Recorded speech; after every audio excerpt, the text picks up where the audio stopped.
ஒரு ஞாயிற்றுக்கிழமை பார்பிக்யூ பார்ட்டியில் உருளைக்கிழங்கு சாலட்டை ஒரு வாய் சாப்பிட்டுவிட்டு வானிலை பற்றி ஜோக்கடித்துக் கொண்டிருந்த அந்த நேரத்தில்தான் எனக்கு அது தெரிந்தது. என் பெற்றோர் அவர்கள் கைவசம் இருந்த புளோரிடா வீட்டை, காண்டோவை என் தம்பி லியோவிற்கு பரிசாக வழங்கப் போகிறார்கள். ஒன்று கவனித்துக் கொள்ளுங்கள், கடந்த ஜூலை மாதம் அந்த வீட்டின் புதிய ஏசி யூனிட்டிற்கு பணம் கட்டியது நான்தான். அப்பாவின் பென்ஷன் வருவதில் சிக்கல் ஏற்பட்டபோது அந்த வீட்டின் பராமரிப்பு கட்டணங்களை, அசோசியேஷன் ஃபீஸை செலுத்தியதும் நான்தான்.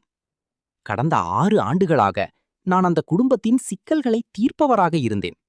அதே நேரத்தில் லியோ லோக்கல் பாரில் உட்கார்ந்து வாழ்க்கையை தேடிக் கொண்டிருந்தான். நான் ஏன் என்று கேட்டபோது அம்மா என்னை நிமிர்ந்து கூட பார்க்கவில்லை.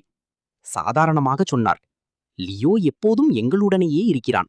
எங்களை டின்னருக்கு வெளியே கூட்டிச் செல்கிறான். நீ எப்போதும் பிஸியாக இருக்கிறாய். நீ நன்றாகவே சம்பாதிக்கிறாய் சாரா. உனக்கு இந்த உதவி தேவையில்லை. நான் வாதாடவில்லை. நான் கத்தவில்லை. நான் அமைதியாக என் பானத்தை குடித்து முடித்துவிட்டு வீட்டிற்குச் சென்றேன். அன்று இரவு நான் என் லேப்டாப் முன் அமர்ந்தேன். கிளிக். அவர்களுக்கு ஒவ்வொரு மாதமும் நான் அனுப்பும் பராமரிப்பு நிதி ரத்து செய்யப்பட்டது. கிளிக். என் அக்கவுண்டில் அவர்கள் பயன்படுத்திய பிரீமியம் ஓடிடி, நெட்ஃபிளிக்ஸ் சேவைகள் நீக்கப்பட்டது. கிளிக்.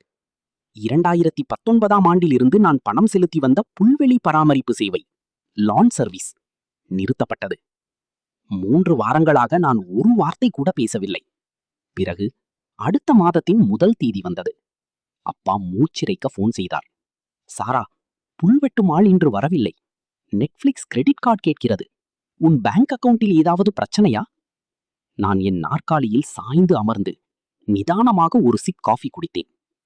ஒன்றும் நடக்கவில்லை அப்பா என்றேன். லியோதான் எப்போதும் அங்கேயே இருக்கிறானே, அவனது சொத்தை அவனே பார்த்து கொள்ள விரும்புவான் என்று நினைத்தேன். அங்கே ஒரு நீண்ட கனமான மௌனம் நிலவியது.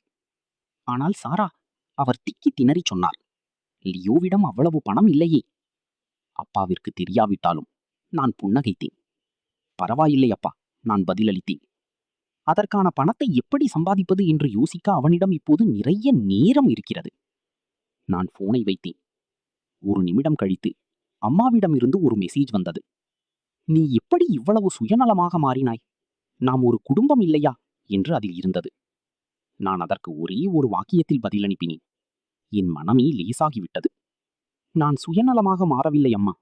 நீங்கள் நினைத்தது போலவே நான் இப்போது உண்மையில் பிஸியாக மாறிவிட்டேன்.